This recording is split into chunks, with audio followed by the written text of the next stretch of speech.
Ambition is not something everyone has, but when you have it, you want to achieve anything you set out to do, like becoming an author or an artist. Or maybe an astronaut. Yeah. Like be the first motherfucker to see a new galaxy or find a new alien life form. And fuck it. Not everyone can achieve their ambitions in life, but when you do, you feel one of two feelings: utter relief or doubt that what you did was any good. I can imagine and see that everyone on the team for this ROM hack has felt either or both feelings at the same time. Those mixed feelings, of course, aren't exclusively held by the creators of this hack, but also shared by the community at large. A lot of people are either very hyped and happy to have played this game, or disappointed by the Herculean expectations that have been presented to them for the past few years. Both sentiments can hold true at the same time, and I'm here to show you which perspective I fall under. So join me in my journey through 2 playthroughs of this ROM hack, known simply as Andaron Saga. Andaron Saga is a ROM hack made by Mangs and many other talented individuals such as Clockinator writing the story, PH and DS Noon for making maps, Sietje for making some amazing official artwork for the game, Zelda Crafter for making specific very horny portraits, and many others. This was a hack a long time in the making. As far back as 2017, we knew of Mangs wanting to create his own Fire Emblem game, and now he finally fulfilled his wish. Before we get into specific criticisms, I'll say this right off the bat. This ROM hack is extremely well made and worth the long wait. If anything else, you'd be blown away by how much was put into this hack. Everything from the portraits, to the new gimmicks in so many maps, to the unique guiding chapters, the fucking spectacular music, and even the amazing secret events. This hack has so much to offer you. In fact, it offers you too much, as a lot of things were left on the cutting room floor as the team ran out of space on the ROM to add anything else. While I appreciate all of these efforts, it was clear that they tried to achieve too much all at once, and it leads to some of my bigger issues down the line. But first, let's go over all of my normal criteria for reviewing a Fire Emblem game, starting with the characters. Fire Emblem has always been known for its large cast with diverse options for combat, and this hack is no exception. You have plenty of units to use regardless of your playstyle, whether it be wanting to finish maps quickly, taking a slow approach, or even doing an Iron Man. This game has got you covered. Plus, with the amazing guidance chapters, you get to see a lot more personality come out of these characters than you would with most other Fire Emblem games. The guidance chapters are similar to how the base conversations work in the Tellius games, and you end up either getting dialogue that comments on the previous events that have occurred, or other small things about the characters themselves. They aren't all hits, of course, but most of the characters in this hack are great. Even better is how the supports work. Once again, just like the Tellius games, you just need to feel the 2 characters in the same chapter together to build support. And the supports themselves are great, especially the ones that give rewards. A great support for any new player to do is to pair up Sham with Shay, as at B rank, he can make her even more absurdly strong. Sad part of the support system is because of how much dialogue there is, they have to cut a lot of supports. So certain characters can have all of 2 supports max, but what is there is pretty great. For the people watching this review that still haven't played the game yet, I will personally give you guys a top 5, kind of, for units to use. At number 5, we have the Axe Bros / Gals. There are so many Axe units in this game, and with the exception of 1, they're all worth it to use. The best ones to use for any new player would be Barret and Bjarki, as they are the first ones you get, and are very different to each other to fill whatever niche you want. Plus, who doesn't love to use a fucking Viking? Look at this based man. Number 4, the trainees. Like with FE8, there are a few trainees that you can use, and unlike FE8, most of them are actually pretty viable to use. The best one to use is obviously the first one you get, Natalie. She gets amazing options for combat. I suggest either going with Ranger or Assassin, but you can do whatever you want with her. Same for the other one I like using, Christina. She has a better weapon type, but also shows up a bit later, but not too late where she's completely useless like Amelia. She gets amazing options for combat and can snowball pretty quickly. Number 3, the Cavaliers. Of course you use a horse unit in a Fire Emblem game. With their superior movement to foot units, it's always a good idea to use them, and despite the many horse layer weapons in this hack, they can still be used effectively, even if one of their utility is pretty much gone. Don't bother using the rescue command, almost nobody can make good use of it, which is why you have so many rescue staves. My personal choices to use would be either Victoria or Fred. Both are early game units and have great options for combat, with Victoria being amazing for Flare Face thanks to her amazing skill, and Fred who can be a good early promoter to have more firepower early on. While people will tell you not to early promote in this hack, I can tell you, you have nothing to worry about with that, so promote whenever you want. Number 2, the Flyers. Flyers are very few and far between in this hack, sadly, but the ones that do exist are fucking amazing. The first 2 Flyers in Jahara and Shay are always ideal to use, and you have enough room early on to field both if you so choose. There was another busted ass Flyer you get later in the game. All I'll tell you is she uses magic and she is utterly fucking broken, so If you want, you can choose her too. Number 1. While she isn't anywhere close to being the best unit in the game, I highly recommend everyone to use Amelia in their first playthrough, because dark magic is insane in this hack. And as your first dark magic user, you get to see how good they can be. Plus she's got a great promotion that will make you clear out so many enemies on her own. Just give her an amazing support partner and watch her go ham. Even with my recommendations, you can just use whoever you want, as almost every unit in this hack is viable in their own right. If there's one character I can say everyone will love using and seeing in the story, it's of course the main Lord Bodyman. And while I won't get into too much detail here, I could say he's a fun Lord to have in a story. He can be goofy when he needs to be, he can be serious when he needs to be. While a lot of people will crow about the tonal issues this game has, it's not as big of a deal as others make it out to be. It's really only 2 characters that ruin the tonal shift, and it's only with one of those that the issue can last more than a chapter. If there's something about this game that is inconsistent, it's the map design. While there are some maps that are fantastic like chapter 13 and 27, you can get some real fucking stinkers like chapter 24 or chapter 14. The main cause of these issues are twofold. First, it's the reinforcements. While thankfully you won't have to ever worry about ambush spawns, this game will throw so many reinforcements your way and can be real fucking nasty. While I mentioned the characters can be great for a turtling playstyle, that doesn't mean the game will make it easy to use a playstyle like that. While I understand wanting to punish the players for taking too long, it can still get pretty ridiculous. I have no qualms with anyone using save states or RNG abuse, because I'd be a hypocrite otherwise, because restarting some of these maps can be a real pain in the ass. The second big problem is there's way too many fucking fog maps. Not only fog maps, but some of them are Thracia style fog, where you can't even see the layout of the chapter at all, and it can get fucking frustrating. Even in my 2 favorite maps they have Thracia fog, but thankfully, those have so many other redeeming qualities for them. But the other fog maps are either kind of bad, or really fucking horrid like chapter 14. What sucks even more is that so many of these middling / dog shit maps are found after chapter 13, which can make replaying this game a bit frustrating. But after your first time through, most of these maps are manageable enough. The guidance chapters are somewhat of a mixed bag too, as while all of them are just purely dialogue based, they aren't paced out properly. Early on, every second chapter there would be a guidance chapter, and as the game progresses after the first arc, those guidance chapters are spaced out way further.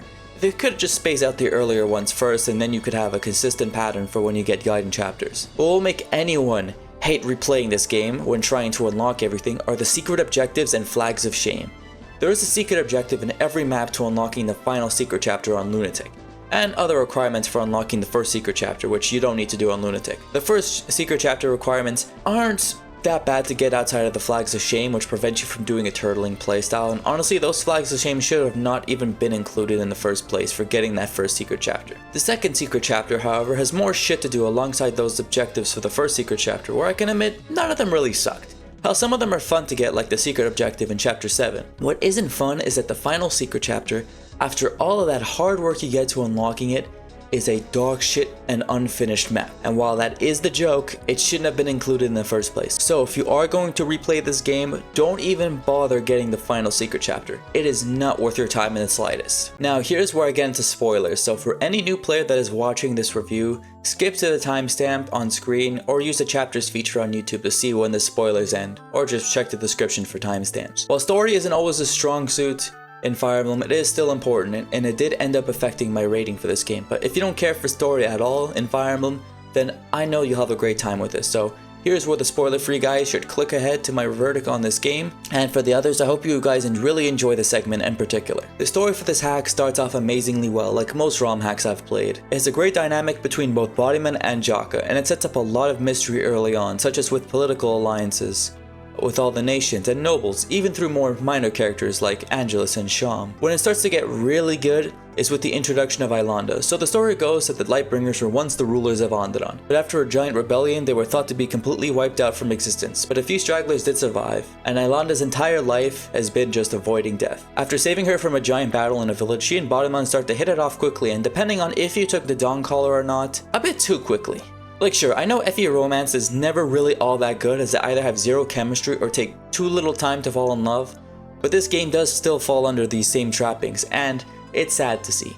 The first act all comes to a head where with Eilanda in tow they have to take down Bodyman's brother Randall, as they will not see peace with him on the throne. And with the help of Mortimer and Samuel, they take him down once and for all, but of course, there has to be a twist. Mortimer is a slippery little shitheel and has Bodyman killed so he can assume the throne. So when I first played through this game, I was very wired as I was just playing it non-stop, so I didn't notice it at first, but the reveal of Morty being an evil bastard is very easy to see coming, and I wish that was the least of my worries with this character. Now with Bodyman dead, we have Jock as our main protag, and I'm being honest here, he's about as generic as most other Effie Lords. Sure, he has his funny moments and great scenes like in chapter 27, but overall he's kinda just a simple character. He just wants revenge for Bodyman's death. I kinda wish Ilonda would have been the actual protag for this part of the game, as after Bodyman's death she really doesn't do much else in the story, outside of just being pregnant.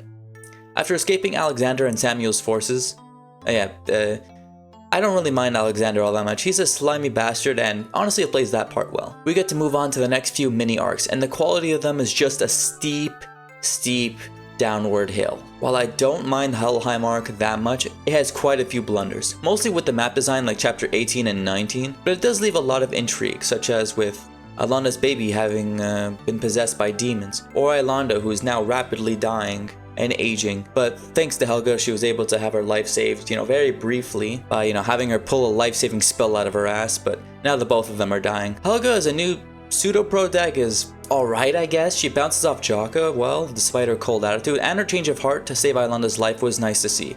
It was, a nice little arc. Then we get to the Tiamat arc, which is boring as shit, and should have been earlier in the game, which was the original plan, as it makes more sense to go with an ally like Tendaris over some random Scotian witches, which would have made Ilonda more involved in the story, but shoulda, woulda, coulda. During this arc we helped quell the fight for the crown, as was hinted at early on in the game with chapters 4 and 7, which results in a few mid-maps. Tendaris is a boring pseudo-protag, unlike Hilda, so it's sad to see how much time they spent building up to him just for him to be like Bodymon, but a lot less charismatic and really flat. Lastly, we have the Styxian arc, which is horrid. Bad maps all around, with Darius being a very odd character and Ahmed being the main issues for the tonal problem. Because haha, funny skeleton man, say Sans line.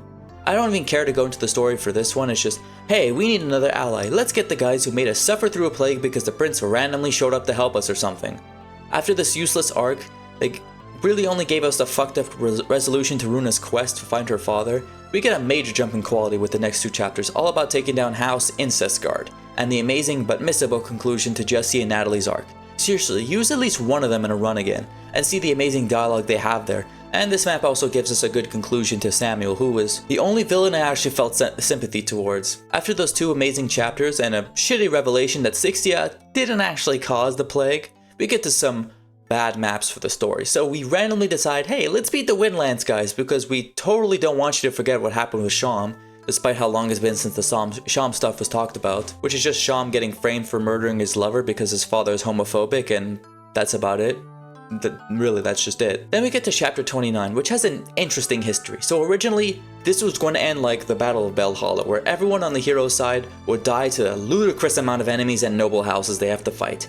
And while I am happy they decided to not have that happen, I still don't like how the noble houses barely did much in this story outside of Flame Garden, Spear Garden, and Rose too with Samuel, but their story basically ended at this point. Their end here is very inconsequential, and felt like this was made to rush to the finale and make sure no other noble houses were around to help out Morty. Like, I get the ramifications for after the story is done, where, all the noble houses are done, we have, bits and pieces left that we gotta build back up, but it still doesn't mean much because we're probably never gonna get the sequel, which actually would go into how this can all be, all these consequences ended up happening. Thankfully, the Galahad chapter was great, so I have no complaints here, but oh boy, the final chapter blows massive fucking dick.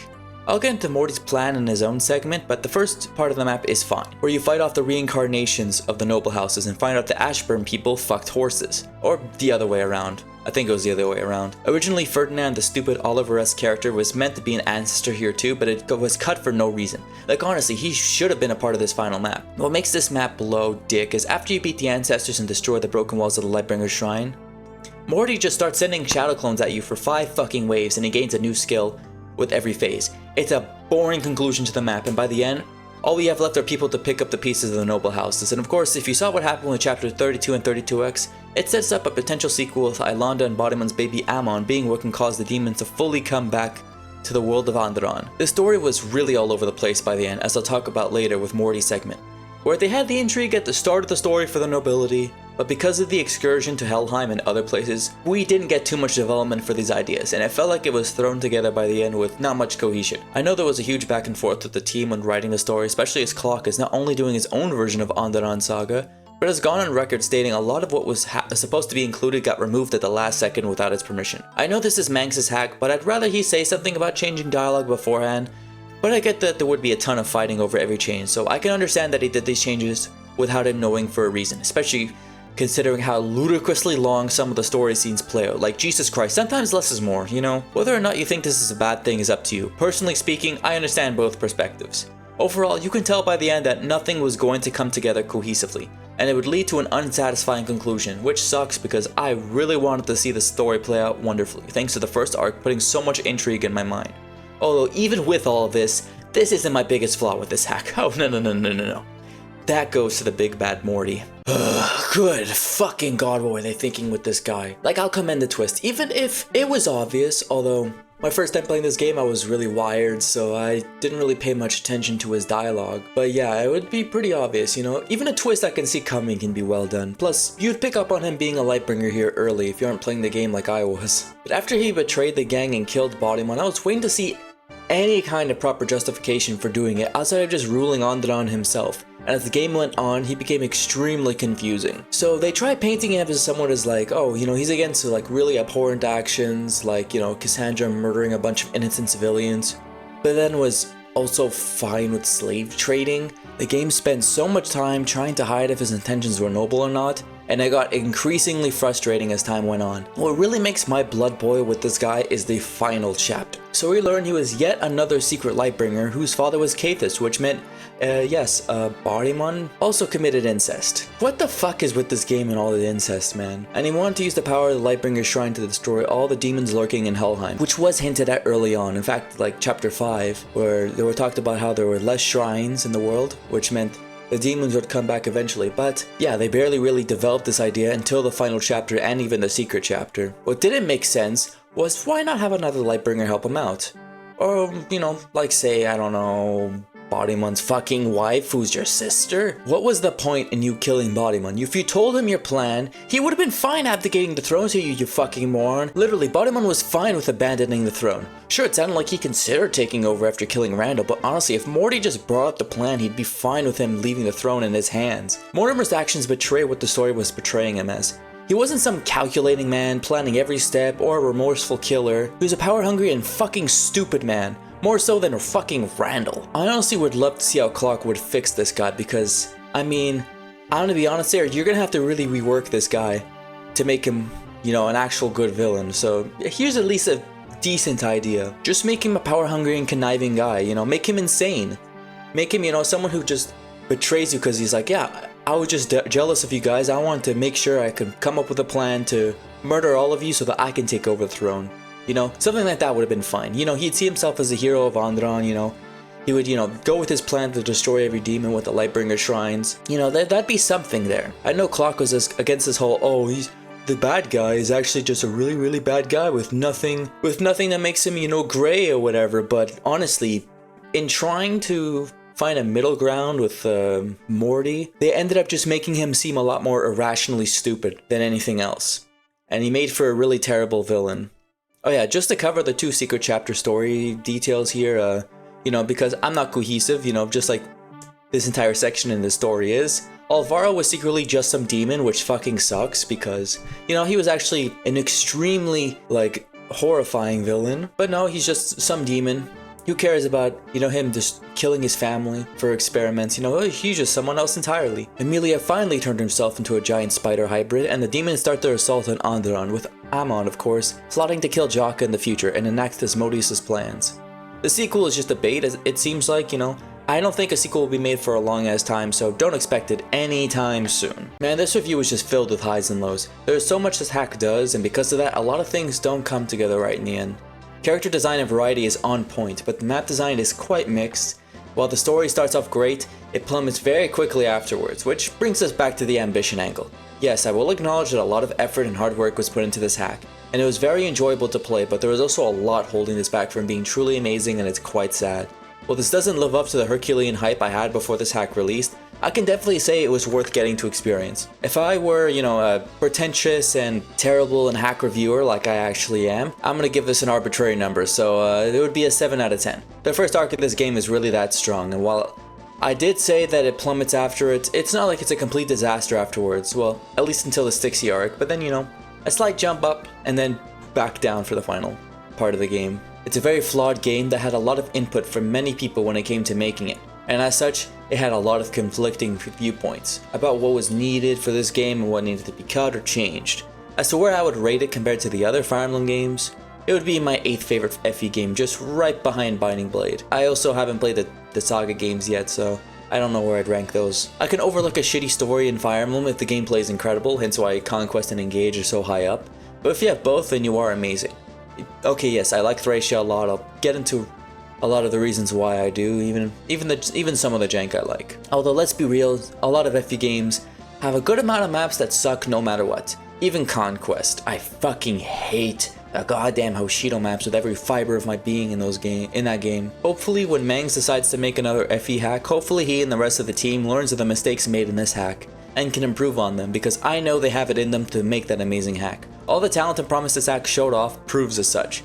Just maybe use a different engine like Lex Talanis or whatever it was, or maybe cut the guidance chapters because those took up a fuck ton of space. Also, while there were plentiful bugs at launch and some still persist, I didn't mention them here because most of the time they weren't really giant game breaking bugs, and now it's pretty much impossible to fix them thanks to running out of space in the GBA ROM. So with that, this lengthy review can finally end, and to all the members that have made this ROM hack and even the people in the Andaron Saga server, I say thank you.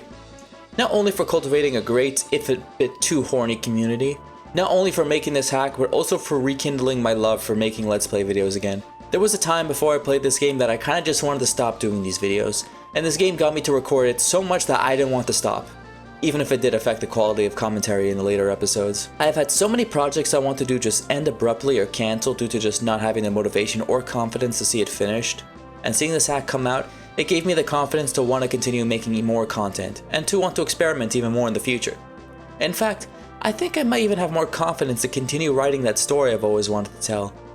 But that's still something that needs a lot of work, so perhaps one day I can share details about that. So thank you to all the people involved in this community again for checking out a small and humble YouTube channel like mine play this hack, and I hope you stick around, and it's the first and only time I'm really ever gonna say this, subscribe to see what else I can do. I also have a Rumble channel, so if you want to subscribe to that you can too, because I will be uploading it on I'll be uploading my videos on both platforms from now on.